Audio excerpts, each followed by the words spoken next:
नमस्कार दोस्तों, सबसे पहले मैं ये चीज़ क्लियर कर देना चाहता हूं कि ये वीडियो आपके एग्जामिनेशन पॉइंट ऑफ व्यू से इंपॉर्टेंट नहीं है। आप चाहो तो इसको स्किप कर सकते हो, लेकिन पूरे विश्व में हमेशा से एक डिबेट रहा है कि जो यूएस का एनिमी है वो कौन है। समय समय पर ये चेंज होता रहता है, क्योंकि वर्ल्ड वॉर 2 के बाद अगर आप देखोगे तो ऑब्वियस सी बात है कि यूएस एक तरफ था और यहां पर रशिया आपको दूसरी तरफ, यूएसएसआर दूसरी तरफ देखने को मिलेगा। लेकिन जैसे जैसे डिसइंटीग्रेशन हुआ उसके बाद से चाइना का रफ्तार बढ़ा है, उसके बाद यहां पर आपको यूएस और चाइना की अक्सर बात होती है। तो यूएस का एनिमी क्या चाइना है या फिर रशिया है, इसको लेकर क्या होता है कि यूएस का एक ग्रुप है गैलप ग्रुप, उनके द्वारा हर साल, जी हां हर साल यहां पर एक सर्वे कंडक्ट किया जाता है, वहां के लोगों से पूछा जाता है, क्योंकि अल्टीमेटली आप कैसे डिसाइड करोगे यूएस का एनिमी कौन होगा, ये कौन डिसाइड करेगा। तो अल्टीमेटली यहां पर उनसे पूछा जाता है, लोगों से पूछा जाता है कि आपका परसेप्शन क्या है चाइना को लेकर, रशिया को लेकर, बाकी देशों को लेकर। आपको क्या लगता है कि यहां पर यूएस के लिए सबसे ज्यादा खतरा कौन है? आपको क्या लगता है कि विश्व में सबसे ज्यादा उभरता हुआ देश कौन है, इकोनॉमिक पावर कौन है? इन सब चीजों के बारे में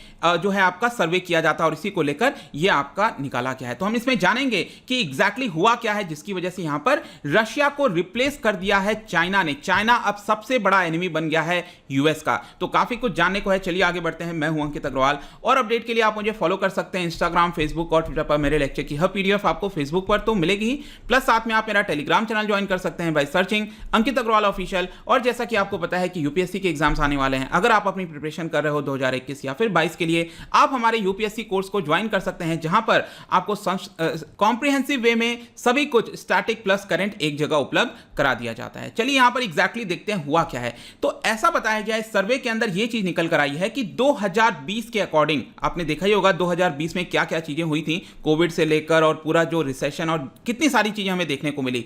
तो यहां पर जो अमेरिकन हैं, यूएस के अंदर जो लोग हैं, 45% लोगों का कहना था कि China is there greatest enemy. सबसे बड़ा एनिमी इस समय चाइना हो गया। और मैं आपको बता दूं कि अगर आप इसको कंपेयर करो पिछले साल के मुकाबले, मतलब कि 2020 वाला अगर आप सर्वे देखोगे जो 2020 में आया था, उसमें यहां पर आधा था, ऐसा कहना था, और ये ऑलमोस्ट डबल हो गया है। 45% अब लोग कह रहे हैं 2021 वाले सर्वे में कि यहां पर चाइना सबसे बड़ा एनिमी है। उस समय अगर आप देखोगे तो रशिया और चाइना ऑलमोस्ट इक्वल थे 2020 वाले सर्वे में, लेकिन अब यहां पर चीजें चेंज हो गई हैं। और जो करंट शिफ्ट आपको देखने को मिल रहा है परसेप्शन में, लोगों के परसेप्शन में, ध्यान रखिएगा ये सिर्फ परसेप्शन होता है, लोगों से जस्ट पूछा जाता है आपके अकॉर्डिंगली यहां पर क्या लग रहा है, टेलीफोन के माध्यम से या फिर थोड़े बहुत ग्राउंड सर्विस के माध्यम से ऐसा कंडक्ट किया जाता है। तो लेकिन आपको याद रखना है, ये जो चीज हुआ है, ये शिफ्ट आपको तब देखने को मिल रहा है जब पिछले साल पूरा विश्व जो है, जो ग्लोबल इकोनॉमी, ह्यूमन एक्टिविटी बहुत ज्यादा सफर की थी कोरोना वायरस पैंडेमिक को लेकर, और कहीं ना कहीं पूरे विश्व में ज्यादातर लोगों के दिमाग में यही था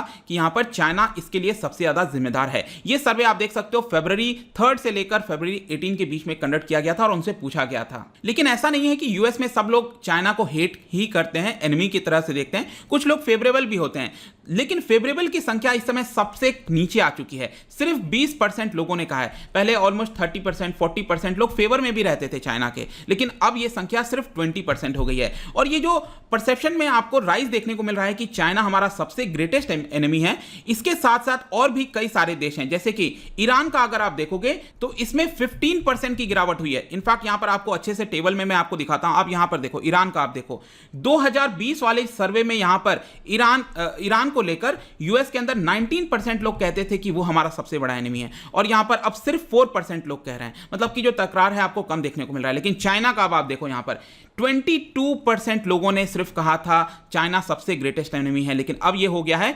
45%, मतलब 23% की बढ़ोतरी हुई है। रशिया का भी बढ़ोतरी हुआ है, लेकिन जस्ट 3% के हिसाब से। पिछले बार 23% लोगों ने कहा था, इस बार 26% लोगों ने कहा है। और भी बाकी देश देख सकते हो, लेकिन बहुत ही कम है। इनफैक्ट नीचे पाकिस्तान का भी आप देखोगे तो पिछले साल 1% लोगों ने कहा था, 1% लोगों ने, कि पाकिस्तान भी हमारा एनिमी है, लेकिन इसमें अब हट गया है। ये वाला पार्ट जो है वो आपको हटता हुआ देखने को मिलेगा। नेक्स्ट यहां पर रशिया की अगर हम बात करें तो मैंने आपको पहले ही बता दिया, लेकिन रशिया का अगर आप 2019 का कैलकुलेशन देखो तो 32% लोगों ने यूएस के अंदर कहा था कि रशिया हमारा सबसे बड़ा एनिमी है। मतलब आपको यह देखने को मिल रहा है कि रशिया का परसेप्शन कम हो रहा है एनिमी को लेकर, और जो चाइना है उसके प्रति परसेप्शन एनिमी को लेकर बढ़ता जा रहा है। इनफैक्ट अगर हम पिछले 20 सालों का आंकड़ा देखें तो यहां पर काफी फ्लक्चुएशंस आपको देखने को मिलेंगे। रशिया का अगर आप देखोगे तो 2014 में सबसे नंबर 1 पर था, फिर 2020, 19, 15 हर जगह आपको नंबर 1 पर देखने को मिलेगा। नॉर्थ कोरिया भी एक समय हुआ करता था, 2016 और 18 में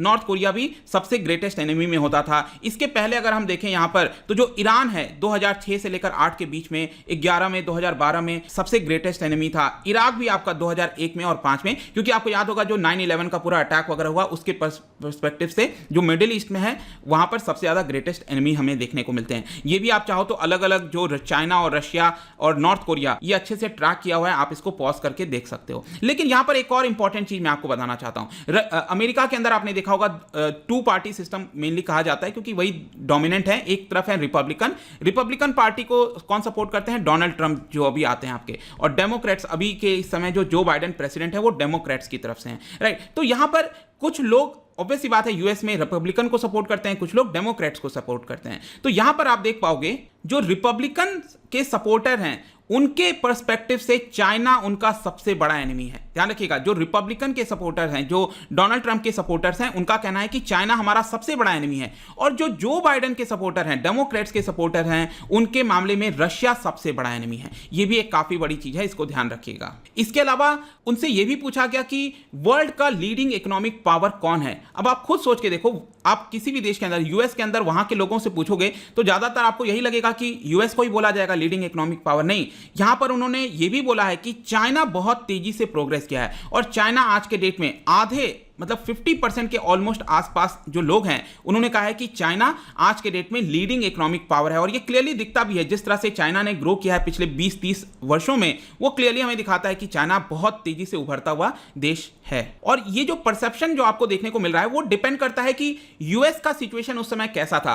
और इस समय अगर आप देखोगे कोविड की वजह से यूएस की इकोनॉमी बहुत तेजी से गिरी है, नेगेटिव में आई है आपकी। लेकिन चाइना दूसरी तरफ, चाइना उन कुछ चुनिंदा देशों में ऐसा है जो कि पॉजिटिव ग्रोथ इस बार भी रहा है, तो एक बड़ी बात है चाइना के लिए। तो ये भी जो परसेप्शन है ये काफी हद तक काम करता है कि यूएस की सिचुएशन कैसी है। तो यूएस की सिचुएशन इस समय काफी खराब आपको देखने को मिलेगा। इसके अलावा यहां पर भारत का भी नंबर है, लेकिन बहुत कम है। यूएस के अंदर 1% ऐसे लोग हैं जो सोचते हैं कि भारत इस समय सबसे लीडिंग, हम कहते हैं ना, इकोनॉमिक पावर देशों में आता है। रशिया को 2% बोला गया है, जापान 4% और यूरोपियन यूनियन को 5%। इनफैक्ट यहां पर आप पूरा जो ट्रैक है वो चेंज कर सकते हो, देख सकते हो 2000 से लेकर फिर आगे चलकर यहां पर कितना कहना था। तो भारत का यूजुअली 1 या 2% के बीच में रहता था। ज्यादातर आपको यहां पर यूनाइटेड स्टेट्स को सपोर्ट करेंगे या फिर चाइना सबसे ज्यादा सपोर्ट करते हैं। आप देख सकते हो अक्सर 50% के आसपास चाइना जो है हमेशा लीडिंग इकोनॉमिक पावर में रहता है। लेकिन इसके अलावा यहां पर फ्यूचर इकोनॉमिक पावर कौन होगा? अभी तो ये प्रेजेंट की हमने बात कर ली, आगे आने वाले वर्षों में कौन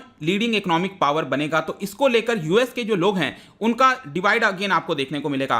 46% लोग सोचते हैं कि चाइना ही आगे चलकर इकोनॉमिक पावर बनेगा फ्यूचर में, और जो यूनाइटेड स्टेट्स है वो 40% ऐसा लोग सोचते हैं कि यूनाइटेड स्टेट्स ही आपका इकोनॉमिक पावर में बना रहेगा। इसके अलावा जापान, इंडिया, इन सबका मिलाकर अगेन बहुत कम है, 4% के आसपास ही लोग ऐसा सोचते हैं। तो फाइनली कंक्लूजन में हम क्या कह सकते हैं? देखो, कंक्लूजन इसलिए इंपॉर्टेंट है क्योंकि यहां पर आप समझो कि यहां पर क्या हो रहा है कि अगर लोगों का परसेप्शन ऐसा है कि चाइना हमारा ग्रेटेस्ट एनिमी है, तो अल्टीमेटली जो लीडर इलेक्ट होकर आते हैं, जैसे जो बाइडेन इलेक्ट होकर आए हैं, तो उनका भी परसेप्शन बनेगा ना कि लोगों का क्या कहना है, उसके हिसाब से पॉलिसीज बनाई जाएंगी। तो यहां पर अब चाइना के प्रति क्या पॉलिसी होगी वो काफी हद तक यहां पर इससे हमें पता चलता है। तो अगेन काफी एग्रेसिव स्टैंड हो सकता है यहां पर, जैसा कि हमें देखने को मिल रहा है कि यूएस का एग्रेसिव स्टैंड ही हमें आगे चलकर देखने को मिलेगा। चाइना के प्रति कितना टेंशन बढ़ेगा, कम होगा, वो आगे आने वाला समय बताएगा। लेकिन अगेन यहां पर जो लोगों का परसेप्शन है उसमें क्लियरली चाइना सबसे बड़ा एनिमी है अमेरिका का। आई होप कि इस वीडियो में आपको काफी ये सब चीजें जो कंफ्यूजन था, जो भी है, आपको जानने को मिला होगा। जाने से पहले रिसेंटली अगर आपने पढ़ा होगा करंट अफेयर्स, तो एक और इंडेक्स जारी किया गया था, global soft power index 2021। Soft power कौन से देश के पास कितना होता है, उसके अकॉर्डिंगली क्या आप मुझे बता सकते हो कि यहां पर 2 स्टेटमेंट में से कौन सा स्टेटमेंट करेक्ट है? और इसका जो राइट आंसर है आपको मेरे इंस्टाग्राम पर तो मिलेगा ही। अगर आप इंस्टा पे नहीं हो कोई बात नहीं, टेलीग्राम से ले सकते हैं। मैं कई सारे एमसीक्यूज यहां पर डालता रहता हूं स्टोरीज के फॉर्म में, आप जाकर प्ले कर सकते हो। अगर आप मुझसे इकोनॉमी पढ़ना चाहते हैं, कोई भी कोर्स परचेस करना चाहते हैं, स्टडी IQ ऐप पर जा सकते हैं। आई होप कि वीडियो आपको पसंद आया होगा। मिलता हूं आपसे next time. Till then, thank you very much, see you soon.